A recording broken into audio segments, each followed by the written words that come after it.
It's the most controversial World Cup in history, and a ball hasn't even been kicked. Ever since FIFA chose Qatar back in 2010, the smallest nation to have hosted football's greatest competition has faced some big questions. With the 2022 Men's FIFA World Cup coming to a close in Qatar, the tournament has proven to be an exhilarating spectacle involving underdog upsets, shock exits, and a record number of goals. Many fans have praised Qatar for the friendly environments that have been created and the modern infrastructure that has been implemented for the World Cup. However, despite the view that this year's World Cup has been a major success, there seems to remain a looming issue casting a dark shadow on this tournament. In the last 5 years, investigations have surfaced highlighting the corrupt allocation of the World Cup to Qatar, leading to questions being asked of the honesty and morality of those involved in the decision making behind these global events.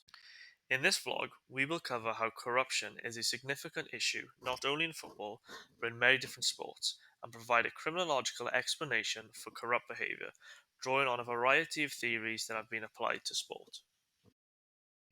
In order for us to gain a greater knowledge of how and why people and organisations engage in corrupt behaviour, we first need to understand what corruption is. Nye has defined corruption as behaviour which deviates from the formal duties of a public role because of private regard and pecuniary or status gains, or violates rules against the exercise of certain types of private regard and influence. To better understand this in the context of sport, Gorse and Chadwick offered a definition stating that sports corruption is any illegal, immoral, or unethical activity that attempts to deliberately distort the outcome of a sporting contest for the personal material gain of one or more parties involved in that activity. It was in 2010 when it was announced that Qatar had won the bid to host the World Cup, and it was this announcement that set off a cascade of events that shocked the world of football and almost broke FIFA. 9 FIFA officials and 5 other individuals were arrested. The FIFA officials, many of them were arrested at a hotel in Switzerland where they were gathered ahead of the upcoming presidential elections for FIFA. The charges include a bevy of corruption charges, bribery, racketeering, fraud, and the like. So how does this link to the 2022 World Cup in Qatar? The 2022 World Cup was of extreme importance to the Qatari government, not only because it is one of the largest sports tournaments held across the world, but also because they saw it as an opportunity for the growth and development of their country. With the enormous amounts of wealth that Qatar have from their national gas reserves, they had pledged to FIFA that they would spend a huge $200 billion to develop their country ready for the World Cup. This included 12 new air-conditioned stadiums to battle against soaring temperatures and also infrastructure such as transport networks, accommodation and public facilities. Whilst no other bidding country could offer the extreme amounts of investment as Qatar did, it seems as if it was felt that this was not enough to receive the votes of FIFA officials.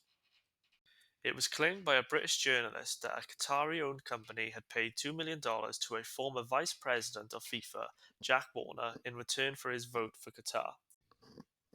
It has also recently been revealed that representatives for Qatar had bribed 3 FIFA officials for their vote. However, this is not the only time that FIFA has faced allegations of corruption for the World Cup. The US Department of Justice also found that 2 FIFA officials had received bribes for the vote for Russia in the 2018 World Cup, with one FIFA official receiving $5 million. The relational model had a strong focus on the networks of social relationships when trying to understand and explain corrupt behavior. It is believed that the social networks that are formed through informal and intimate exchanges can open a passageway for corrupted benefits to be achieved. The likelihood of corrupt practices being carried out is said to be influenced by the frequency of the interactions, emotional intensity, and the level of intimacy of the relationships. This was significantly facilitated by the changes in the voting rights that saw decision-making power shift from the 144 members of Congress to the 24 members of the Executive Committee. This created a culture of corruption in which to win key decisions such as hosting the World Cup, countries only needed to win the votes of the majority of the Executive Committee, therefore just 13 of them. The fact that such a small body of men had such a powerful decision vested among them without any real checks and balances, it absolutely made corruption part of it. Whilst the corruption of the World Cup is known globally, it is not the only example of corruption in football from the last 20 years. The Calciopoli scandal is another example of corruption in sport that again shocked the world of football. This scandal included a number of high-profile teams in the top division of Italian football, such as Juventus, AC Milan, and Lazio. The Calciopoli scandal, or more well known as the match-fixing scandal, was believed to be led by Juventus sporting director Luciano Moggi, who attempted to influence matches by selecting referees that would be more favourable to Juventus during the 2004-2005 season. Investigations first began when a separate investigation into allegations of drug doping against Juventus in the 90s revealed a series of phone call conversations between top executives and referee designators. Investigators claimed that Moggi made phone calls to referees using a Swiss SIM card in order to avoid wiretaps from the police, and prosecutors stated that Moggi, along with two other referees, had developed a system to alter the outcome of matches. As rumours spread of Moggi's behaviour through senior levels of Italian club football, other teams began to undertake criminal and corrupt behaviours of their own. Proprio la mia in questo momento, se hai un dubbio, pensa più a chi è dietro piuttosto che chi è davanti. Dammi retta. È una cosa che rimane fra me e te. Parola d'onore. Vai papà, ti ringrazio. Tranquillo, sta tranquillo. Perché arrivare lassù lo sai quanto sia faticoso, ritornare giù sarebbe per te proprio stupido. As a result of this, a number of teams received penalties, with Juventus receiving the heaviest of them, including removal of their titles from the 2004-2005 and 2005-2006 seasons, and they were also demoted from Serie A to Serie B. Other teams such as AC Milan and Fiorentina received fines and point deductions. One theory that can be applied to the Calciopoli scandal to provide a possible explanation for corrupt behavior is the theory of rational choice that was developed in the 18th century by a philosopher and economist known as Adam Smith. Smith theorized that humans are rational actors in which individuals make rational decisions based off of calculations made with the information and resources that are available to them. It is suggested that people will favor decisions that will maximize the benefits and minimize the costs or consequences that are attached to them. In the case of the Calciopoli scandal, it could therefore be suggested that the corrupt directors such as Luciano Moggi perceived the value of the fabricated results, enabling Juventus to become Serie A champions and access to the lucrative Champions League to be greater than the potential consequences which guided them to make the decisions they did. Whilst this theory is helpful in providing a potential explanation, it has been critiqued. It is argued by Herfeld that decision-making is not purely based off of calculations, and that the theory of rational choice does not consider the emotional factors or external factors present at the time of the decisions being made, and therefore cannot be a complete explanation for corrupt behavior. Riker also suggested that it is not possible to be perfectly rational, as it would be almost impossible to have all the information required, such as potential consequences, to make rational decisions. The theory of moral disengagement, developed by Albert Bandura in the 1990s, has also been applied to corruption in sport. The idea behind this theory is that there are psychological processes which allow individuals to engage in morality, and that the deactivation of these psychological processes enables an individual to carry out behaviors that can have damaging impacts such as corrupt behavior, without displaying emotions such as shame or guilt. The US Postal Team, headed by Lance Armstrong, was once considered to be the greatest and most successful cycling teams in history, all the while hiding their criminal and corrupt doping activities from the public.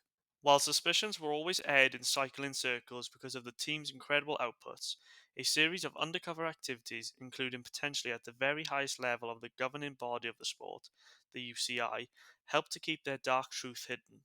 However, ultimately led by Tyler Hamilton and Floyd Landis, two members of the team, the double life of the team and their use of EPO and other performance-enhancing processes was finally confirmed. Famously, this led to Lance Armstrong's confession. The deactivation of the psychological processes can happen in 4 different ways, which are through moral justification, perceived accountability, consequences of the action, and the victim of the act. In the case of the use of performance-enhancing drugs by Tyler Hamilton and other professional cyclists at this time, the component of perceived accountability is a useful theory to understand why this behavior occurs. It is stated in this theory that when an individual attempts to justify their actions, they can either displace or diffuse their actions. Displacement involves a person believing that their actions were the result of social pressure from authority figures, and diffusion can occur through the division of labor or group action. To what extent did it almost feel like an honor to be asked by the Postal Service team to, begin using performance-enhancing drugs? I was excited because all of a sudden I'm being invited into that inner circle, so to speak, and it's a day I'll never forget. That's for sure. I mean, at that moment, basically when I was given my first EPO shot. What do you recall? No, it's like basically the writing's on the wall. I'm going to the Tour de France.